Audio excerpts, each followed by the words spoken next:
اعوذ باللہ من الشیطان الرجیم، بسم اللہ الرحمن الرحیم۔ سوال یہ تھا کہ اگر کپڑے ناپاک ہوں تو بندہ نماز پڑھ سکتا ہے یا نہیں؟ ہاں، کپڑے بالکل نہ ہو تب بھی بندہ نماز پڑھ سکتا ہے، شرائط کے ساتھ۔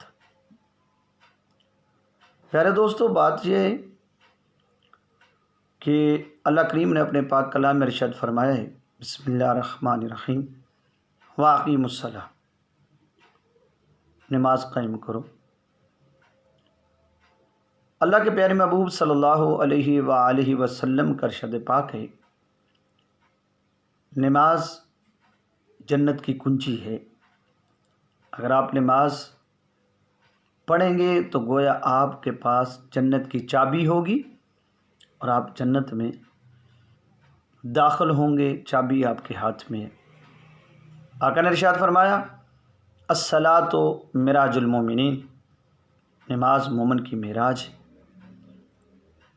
صلاۃ کا لغوی معنی جو اصطلاحی معنی ہم لیتے ہیں وہ تو ہے کہ ایک خاص حیت کے ساتھ، خاص الفاظ کے ساتھ اللہ کی بارگاہ میں حاضری، 5 وقت، اس کو ہم نماز کہتے ہیں۔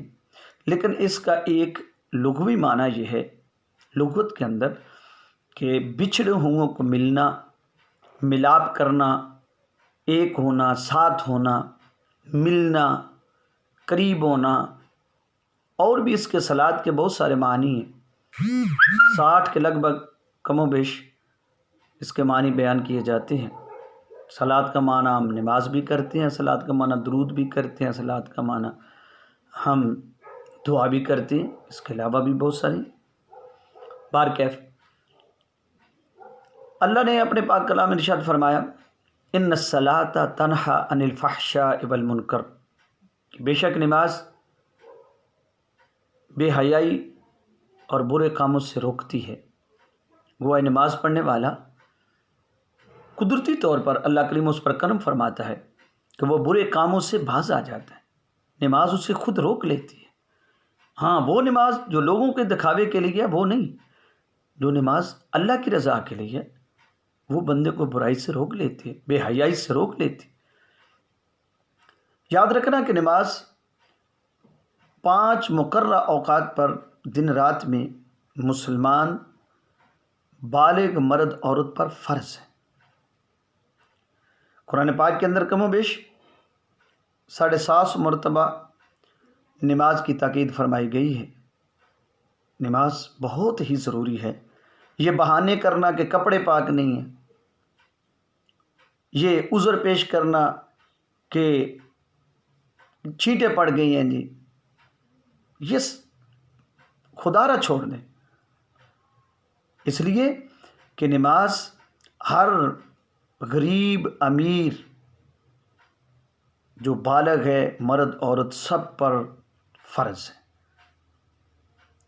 نماز کی شرائط میں ہے سطر کا ڈھکے ہوئے ہونا، یعنی ناف سے لے کر گھٹنوں تک کپڑا ہے تو یہ ایک شرط پوری ہو گئی۔ باقی نماز کے لیے ہم اپنا حسن، کپڑے ہیں اچھے کپڑے ہوں، دھلے ہوئے ہوں، صاف ہوں، خوشبودار ہوں، وہ ایک الگ ہے کہ زینت ہو نماز کے لیے، اللہ کی بارگاہ میں جانے تو زینت کے ساتھ جائیں۔ تو مسئلہ یہ ہے کہ اگر یہ بھی کپڑا نہیں ہے کہ ہم سطر ڈھانپ سکیں تو آپ بیٹھ کر نماز پڑھ سکتے ہیں، بالکل ننگے پڑھ سکتے ہیں، لیکن شرائط کے ساتھ کہ کلیئر ہے، شرعی عذر موجود ہے کہ کپڑے موجود نہیں ہیں، آپ پڑھ سکتے ہیں، نماز ہو جائے گی۔ پھر نماز مسافر پر بھی فرض ہے۔ نماز کسی صورت میں مسافر کو معاف نہیں ہے۔ الگ بات ہے کہ وہ قضا کر سکتا ہے، وہ اس کی صورت الگ۔ بیمار پر نماز فرض ہے، یہاں تک کہ کھڑے ہو کے نہیں پڑھ سکتا تو بیٹھ جائے، بیٹھ کے نہیں پڑھ سکتا تو لیٹ کے پڑھے۔ اچھا، لیٹ کے بھی وہ حرکات و سکنات سے معذور ہے تو اب وہ صرف ابرو کے اشارے سے نماز پڑھتا رہے، انگلی کے اشارے سے نماز پڑھتا ہے، تب بھی اللہ اس کی قبول فرمائے گا، کیونکہ اللہ کو پتہ ہے اس کی حالت کیا ہے۔ یہ ذہن میں رکھنا، نماز بہت ضروری ہے، خود بھی نماز پڑھیں، اپنی اولادوں کو نمازی بنائیں، اپنے دوست احباب ان کو نمازی بنائیں۔ یہ بہت ہی ضروری ہے، اور ایسا فرض ہے کہ باقی تمام فرائض جو ہیں وہ کئی ایسے مواقع آتے ہیں معاف ہو جاتے ہیں۔ غریب زکوٰۃ نہیں دیتا، جس کے پاس استعداد نہیں وہ حج نہیں کرتا، بیمار ہے تو روزے نہیں رکھتا، تو ایسی صورت میں اگر نماز کسی صورت بھی معاف نہیں، اللہ کی بارگاہ میں دعا ہے اللہ کریم ہمیں نماز پڑھنے کی توفیق عطا فرمائے، اور یہ بہانے ہیلے جن سے ہم پیش کر کے نماز سے دور ہوتے ہیں، اللہ کریم ہمیں ان بہانوں سے دور رکھے اور اپنے محبوب کی پیاری محبت نصیب فرمائے۔